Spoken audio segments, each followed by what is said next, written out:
Hello, I'm Michael Kurland, CEO and co-founder of Branded Group, an award-winning facility maintenance and construction management company that services multi-site commercial properties such as retail, restaurants, healthcare facilities, and educational institutions. Welcome to the Be Better podcast.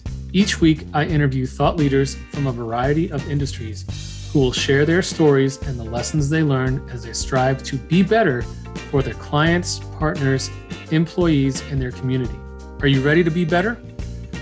All right. Welcome to another episode of the Be Better podcast. I'm your host, Michael Kurland. Very excited today. We got someone who sparked my interest in podcasting. So it is great to be giving him some gratitude and having him on the season of gratitude. And you're about to find out why. We got Chris Schembra, founder and chief question asker at 747, USA Today's gratitude guru, founding member of Rolling Stone's Culture Council, the author of Forbes' #2 book for 2020 for Human Connection, and responsible for over 500,000 relationships through his experiences that he creates that I've actually personally been a part of. So that was a lot, and that's a lot of gratitude right there. So Chris, welcome up to the show. Tell everybody a little bit more about everything we just talked about. Yeah, thanks for having me. It's always a pleasure to be with you. And I remember when we first met, you came on my podcast in a conference room here in the middle of New York City, and it was unbelievable. I'm a pretty simple guy. I'm a former lonely guy, uneducated, college dropout with suicide, jail, depression, rehab on the resume. And I happened to find the principles of gratitude a couple years ago and blessed to devote the rest of my life to it. You know, my story in gratitude starts in July of 2015. I just come back from Italy after producing a Broadway play over there. And when I was in Italy, boy, everything came alive. It was the way they walked, talked, dressed, loved, language, learned, all that kind of good stuff. When I got back to America, I realized that I wasn't happy. This wasn't it. You know, just because life looked good on paper didn't mean it felt good in the heart. At the time, I was running another company in a different industry, show business. Our shows had won 14 Tonys, 7 Emmys, a Grammy. I just produced a 36 million person campaign giving credit and thanks to veterans with PTSD to lower the suicide and depression rate, but none of it meant anything. I felt lonely, disconnected, unfulfilled, insecure. What was it about Italy that changed all this about me? Well, it was food, come to find. And so back home in my kitchen here in beautiful New York City, accidentally created a pasta sauce recipe, which you've had. And I figured I should probably feed it to people to see if it was good or not good. And thus began a ritual around the dinner table. Night after night, week after week, month after month, we just started gathering people. And you just showed up with your own bottle of wine. We worked together to create the meal. We had some really good pasta sauce and some pretty deep conversations. And, you know, we'd use that dinner table to spark over 500,000 relationships in the last 5 years. I realized the dinner table had saved my life. But upon further inspection, I realized it wasn't that pasta sauce at all that was doing all the heavy lifting. It's what we talked about at every dinner, and that's the gratitude part. You know, at the very first experience, we asked a simple question. If you could give credit or thanks to one person in your life that you don't give enough credit or thanks to, who would that be? Who have you never thought to thank? And we saw people come alive from that gratitude question. And, well, we fell in love. That's a great story. And I will say from personal experience, the pasta sauce is great. I was actually hoping to get a second bottle at some point in time. I'll ship you one. Absolutely. Absolutely. Appreciate it. Yeah. And I was lucky enough to come on one of your experiences, and I think we had a packed house. This was pre-COVID, 20, 25 people. It was at Tom Jones's old house, way up in the Hollywood Hills. And we had, about 20, 22 founders all sitting around a table. I think Ron Carson was there. I think Ryan was there. Just a lot of group. Cam Fordham was there. Zach Zellner, Ali Mirza. These are people that are running great companies, such as yourself, who just realize, there's more to life than just what you do or, the products you sell or how you're better than the competition. When you can really connect with other people based on this kind of stuff in here, man, you feel so good. You feel so good. Yeah. I mean, this is great for our season that we're focused on gratitude. It's been eye-opening for me to just learn how other people are giving gratitude to back out to the world. And yours is such a, it's a unique and great way to practice. And when I was able to join you I didn't even know it was Tom Jones's house. So Yeah. pretty awesome. I mean, I remember the view. I'll never forget that view, but it makes sense. I'm like, somebody famous had to live here. But just that night, that sitting around that table and being able to talk and answer that question and have some wine and meet, I don't know, it was like 19 different people. And you made sure everyone talked to everyone. So I definitely talked to everyone that night. There was no hiding, which is, kind of tough when you don't know 19 people. It can be intimidating, but you take the intimidation out of it. So. Well, gratitude does that hard work for us. Gratitude is a universal human attribute. Many people call it the moral memory of mankind, the parent of all virtues. And gratitude knows no boundaries or barriers. You could have someone that's a different race, gender, belief, country, whatever, sitting across the table from you. And if we ask this gratitude question, you're likely going to talk about pretty similar things, right? In a room of 20, for instance, or a room of 45,000, we've done them all.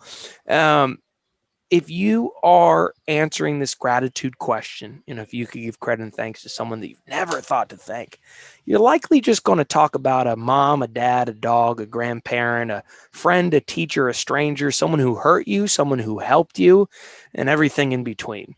Well, regardless of race, gender, beliefs, whatever, everybody's got a mom, whether she loved them or didn't.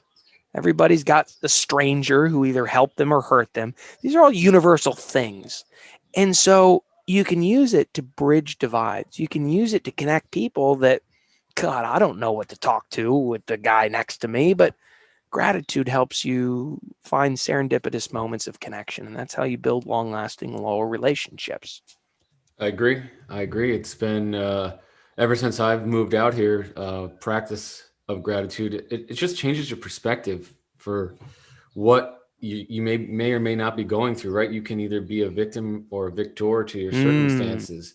And so if you can see things through the lens of gratitude, you will certainly be looking at things glass half full, if you will. Yeah, I mean, you bring up a great point, and I've never actually made it the victim to victor. I'm going to have to use that, Michael. I'm sorry. That's a genius way of putting it. But, gratitude is not this woo-woo, woohoo, floaty, floaty thingy. It's actually evidence-based. Yep. Science shows that, get this, the grateful processing of unpleasant memories from our past actually help broaden and build your brain's thought action repertoire needed for positive affect. So when you have negative things happen to you in your past, you bring them forth to the present, you talk them out, you write it down. That destigmatizes the negative. You actively cope and process with that open, crazy memory. You communicate it to others. You realize you have more in common than you think. Everybody else has been through trauma.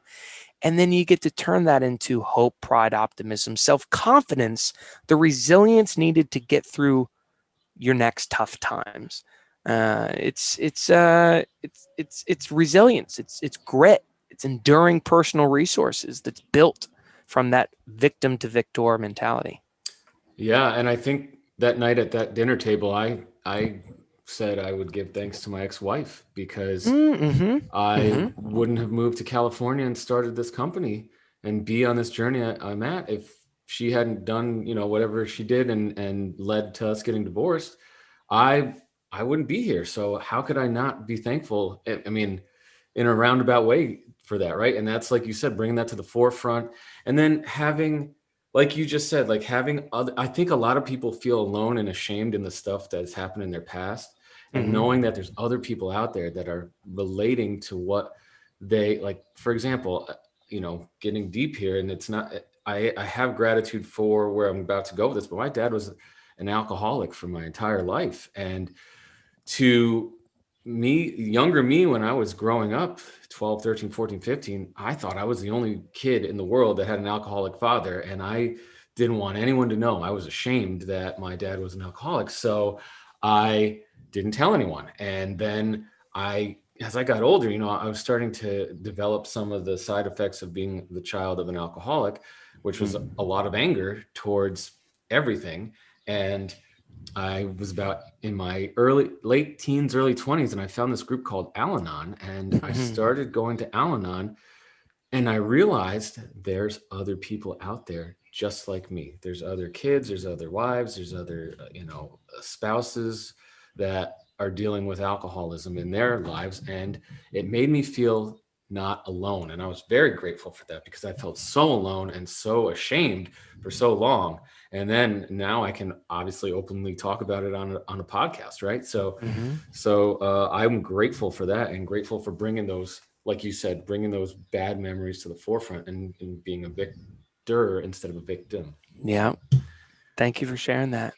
Well, thank you for listening. Appreciate it. You just bring out these stories. You're easy to talk to. So, well, it's also good for your listeners to know that, part of your story, right? They, Kurt Vonnegut, a writer, a science writer from many years ago, the 50s and 60s were his heyday.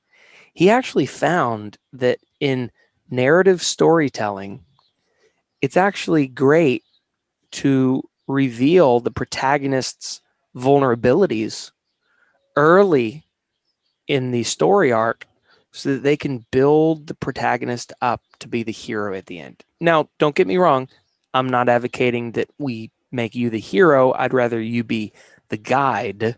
That's a whole nother thing. But there is truth to you revealing your vulnerabilities in this podcast makes your audience want to listen more and see more of themselves in you. all right. I thank you for that insight. And I will say, you're one of the first people who sparked my interest in this. I remember coming on your show. It was probably 3 years ago, like you said. Yeah. Maybe even longer, maybe 4 years ago in Manhattan, in that conference room. And Jennifer, my public relations lady, and she had me so prepped up for your podcast.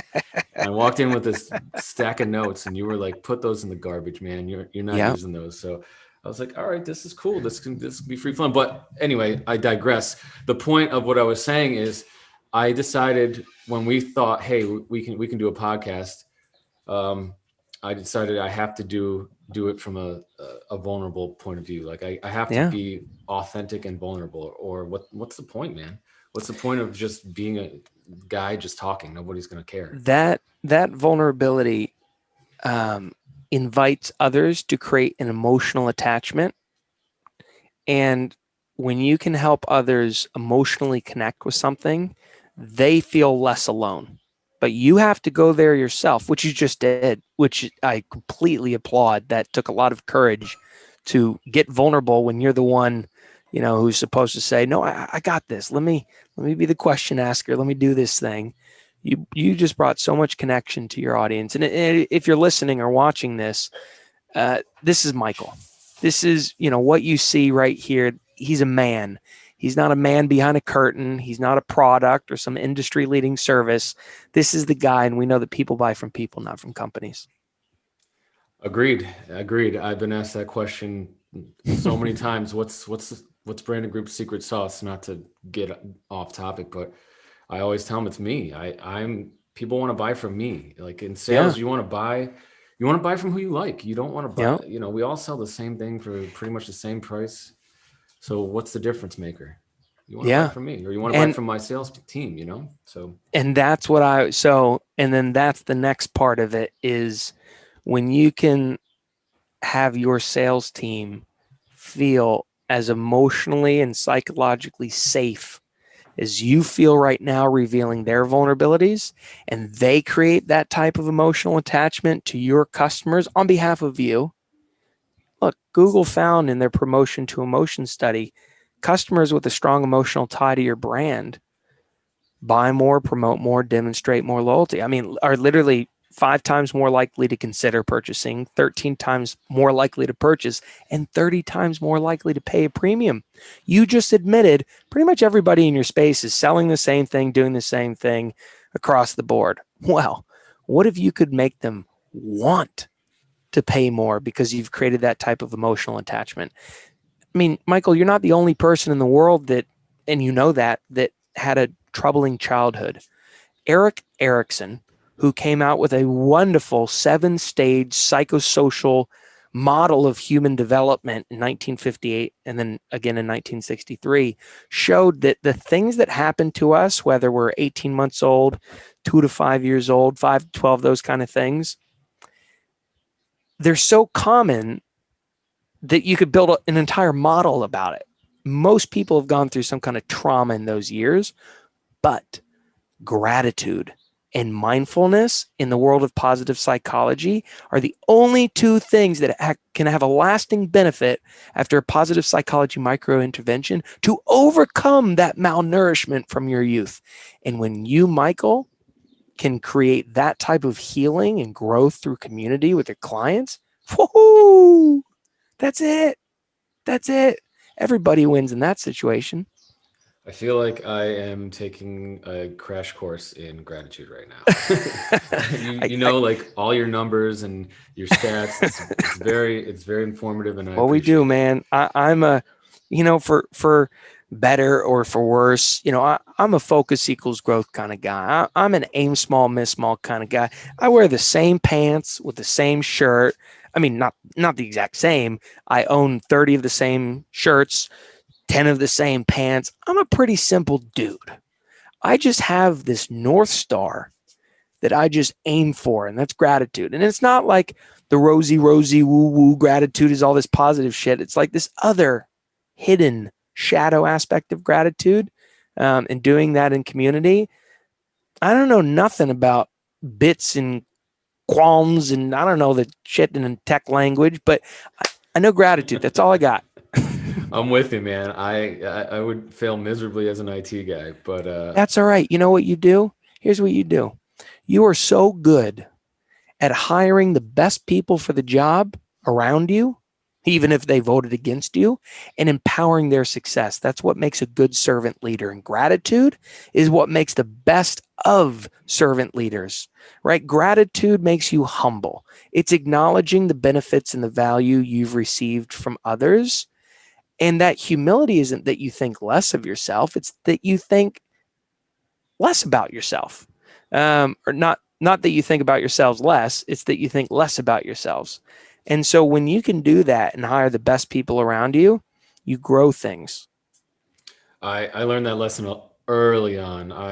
We all got egos, especially Yeah. when we're trying to run I a think company. your first podcast, you gave credit and thanks to like an ex-business partner or something that you were supposed to go into business with, maybe.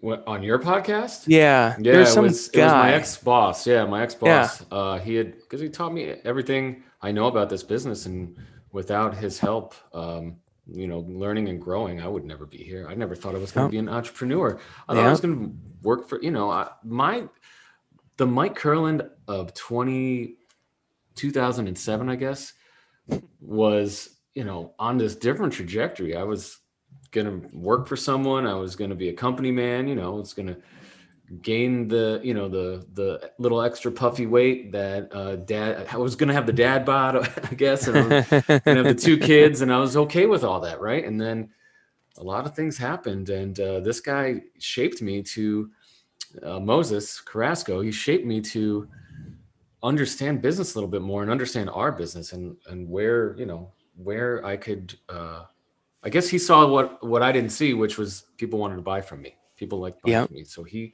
helped instill that in me, and it took 7 years for me to realize it. but yeah, so that is who I gave thanks to on your podcast, I which hope was you've also given credit and thanks to the first people that bought from you. Even if they're no longer customers, the first people that believed in you. That's what I challenge you to go out and do next.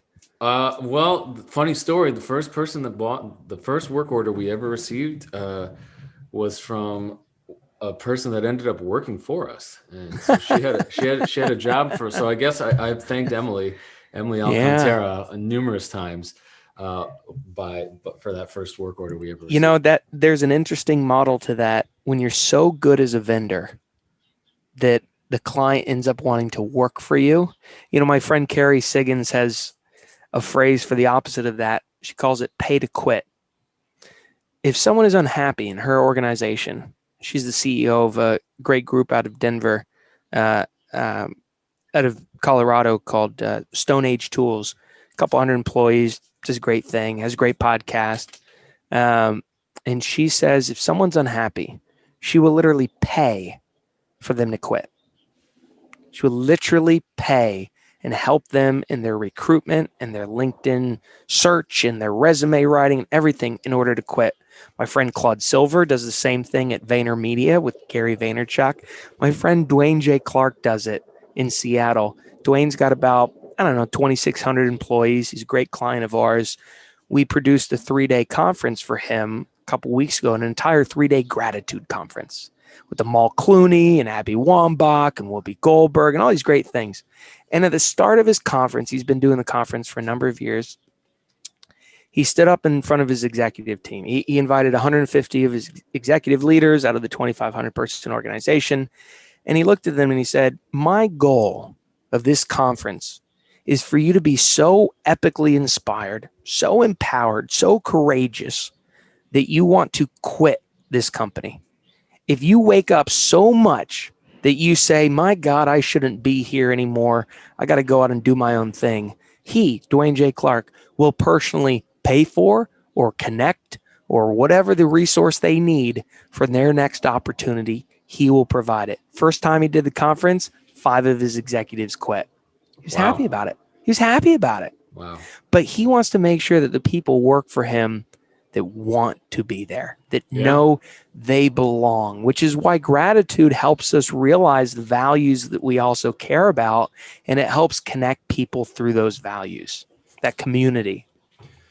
That's super inspiring and also very, outside the box thinking. I would have never thought even to do that, but even if nobody takes you up on it, just communicating it is ridiculous. It'll instill greater loyalty in those who stay, and it'll instill that boomerang effect in those who leave. For instance, people will either leave and know they got it so good here, they want to come back, or when that person leaves, they're the greatest referral source possible. Right. Someone who leaves an agency and goes onto the brand or goes into a new brand that doesn't use the agency, then advocates for the brand to use the agent. It's that kind of effect. And so when someone turns their back on you, when a client cancels, when a teammate fails to meet a deadline, when a teammate scruffs off and quits and goes off, give them gratitude. The gratitude you show through those disconnected hard times will ultimately bring them back into the fold like you've never even seen it. My good buddy Chris Voss wrote a book called Never Split the Difference, How to Negotiate as If Your Life Depends on It. If you do the numbers, it's one of the top 5 best-selling business books of the last 4 years. It's a cult phenomenon. The whole thing is about tactical empathy, mirroring, labeling, listening, question asking. Well, we call that tactical gratitude. When someone fails you, give them thanks. When someone hurts you, give them thanks. When you do that, you'll build bonds that, you'll learn to appreciate those tough times. Wow. I feel like I'm just listening. I'm like, nope, taking notes here. I'm going to do that. I agree with you though on, and I haven't read that book. I will definitely be getting that book because it sounds something right up my wheelhouse. So, I think like the night after the dinner we did together, I did a dinner in at the AKA in West Hollywood. We had all these fancy people, #1 recording artists, Grammy Award winners, Academy Award, all these fancy fucks or whatever. These fancy people, sorry. No problem. We swear here, no problem. In walks this old guy with beard kind of scraggly like yours. And, the purpose of the dinner is to get everybody to work together to create the meal and all this kind of stuff. So, I looked at this old guy and I said, hey, here's some forks. Hey, Bob or Sarah, come on over. Have you met Chris? Here, y'all work together to set up the table. I think people thought he just worked for me or something, or he was like the homeless dude attending the dinner. But during the dinner, I put him sitting next to my client, Zach, who had scaled his company from 0 to 40 million in online sales in 18 months. And Zach's just talking and talking and talking. And Chris is just mirroring and labeling and listening and asking good questions. And we get around to the gratitude moment.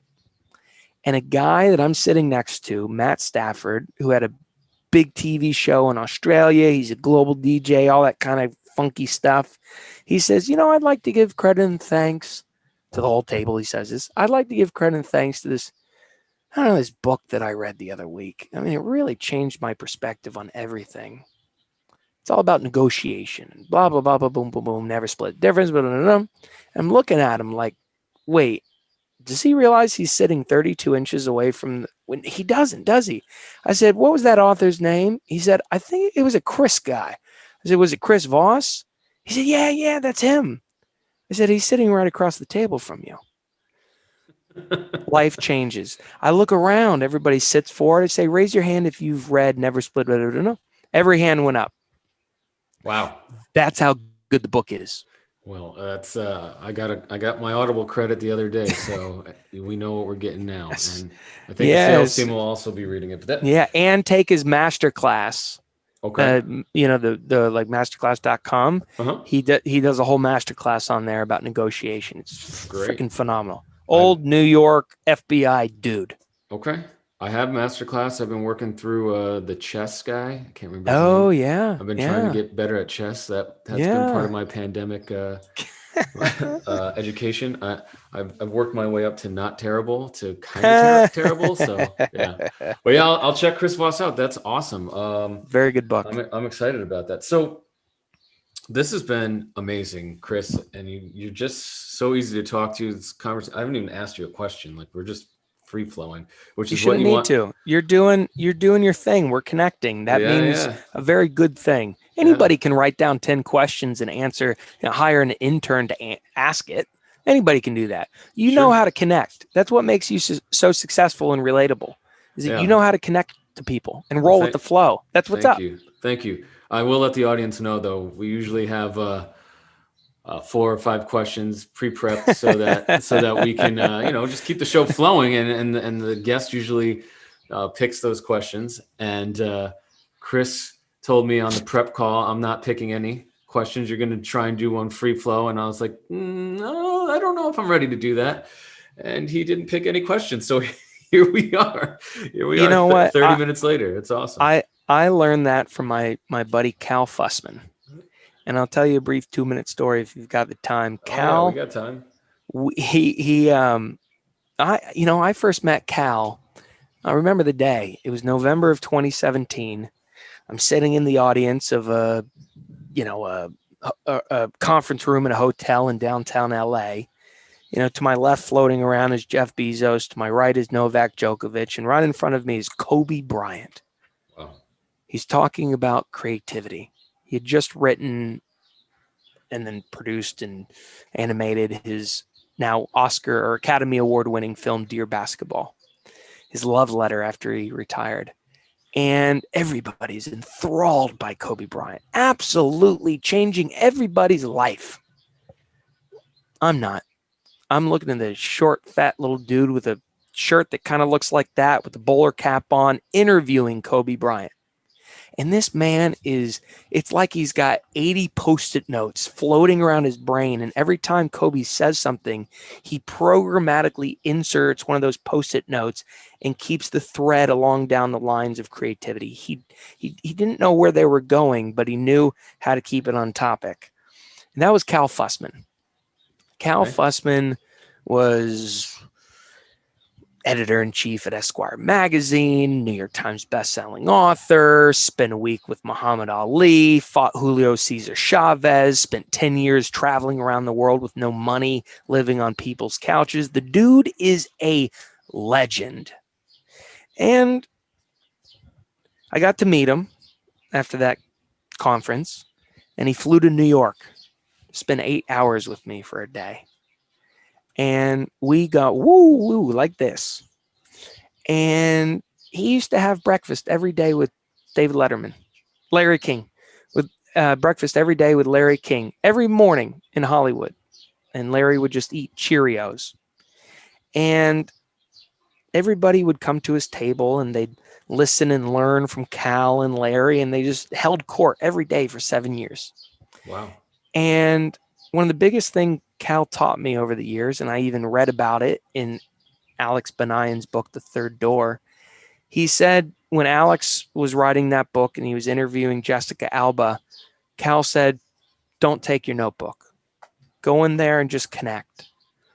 And the first thing that Alex and Jessica connected on was that she had just lost her mother, he had just lost his father, and boom, off started a great interview, an interview that changed Jessica's life.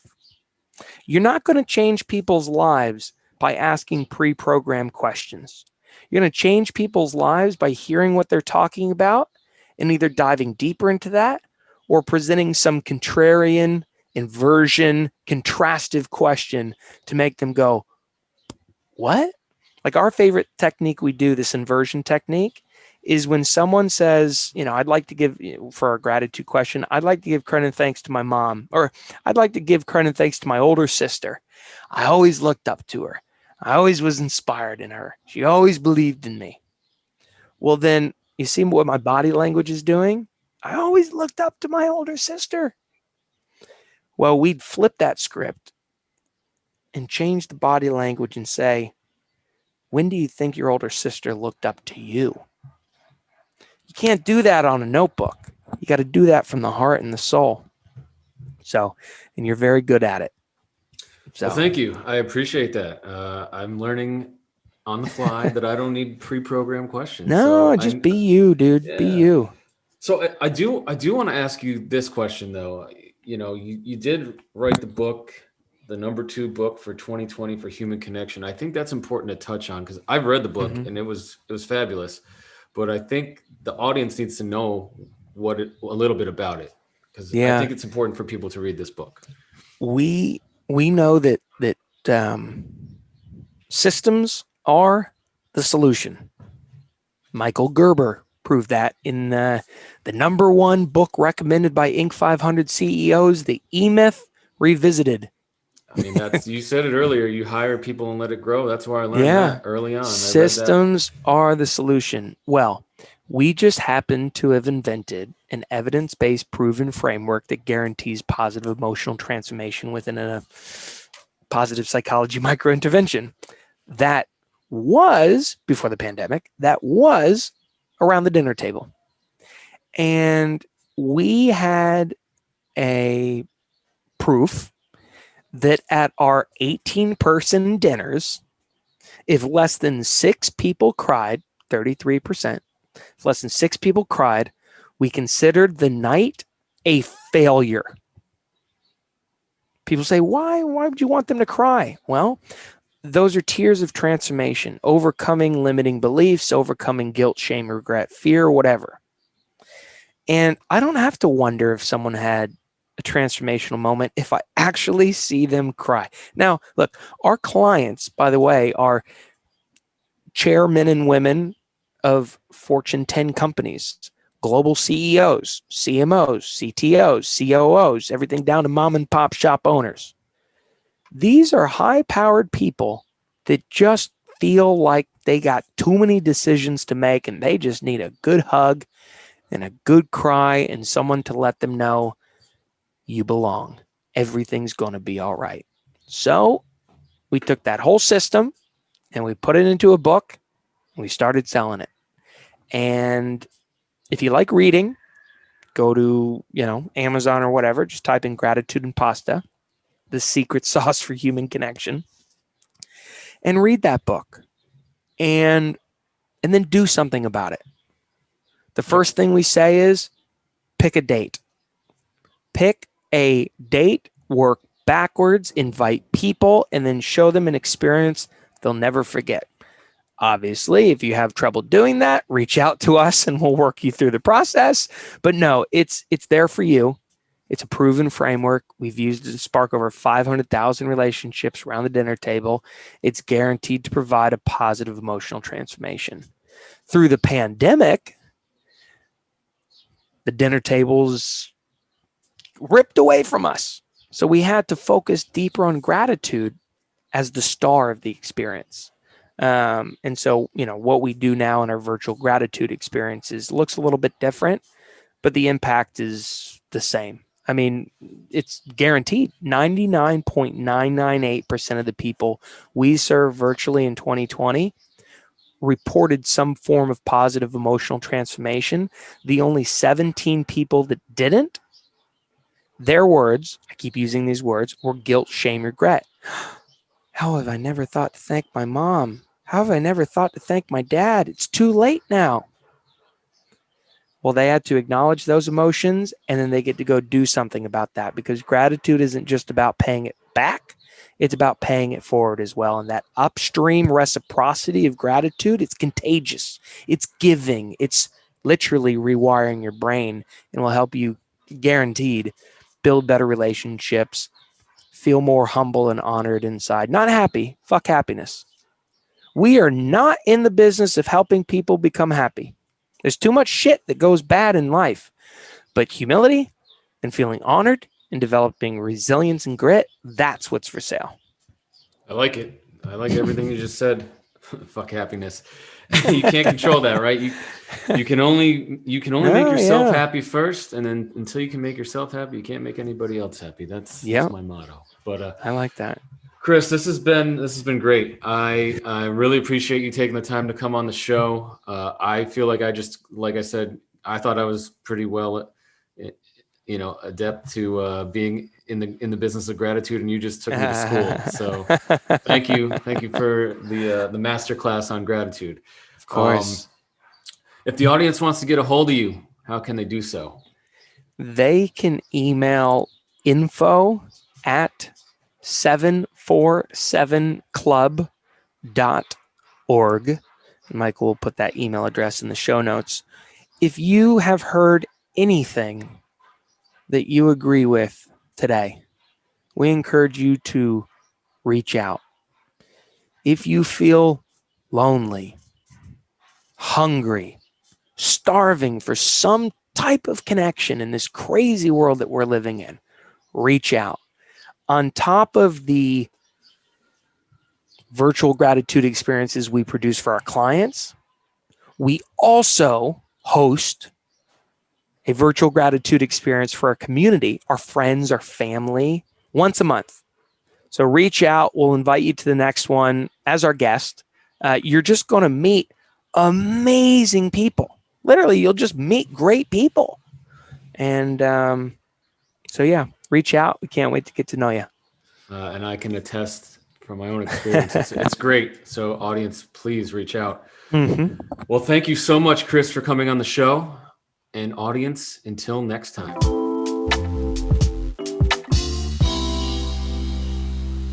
Thank you for tuning in. I hope that today's episode inspired you to become a purpose-driven leader in your career or your community. There's no doubt that when we lead with purpose, we can change lives. If you enjoyed today's show, I'd be grateful if you would take a moment to rate us on your preferred listening platform. To learn more about Branded Group's Be Better experience and how we provide industry-leading, on-demand facility maintenance, construction management, and special project implementation, visit us at www.branded-group.com. Be sure to follow us on social media, and you can also reach out to me directly on LinkedIn. Until next time, be better.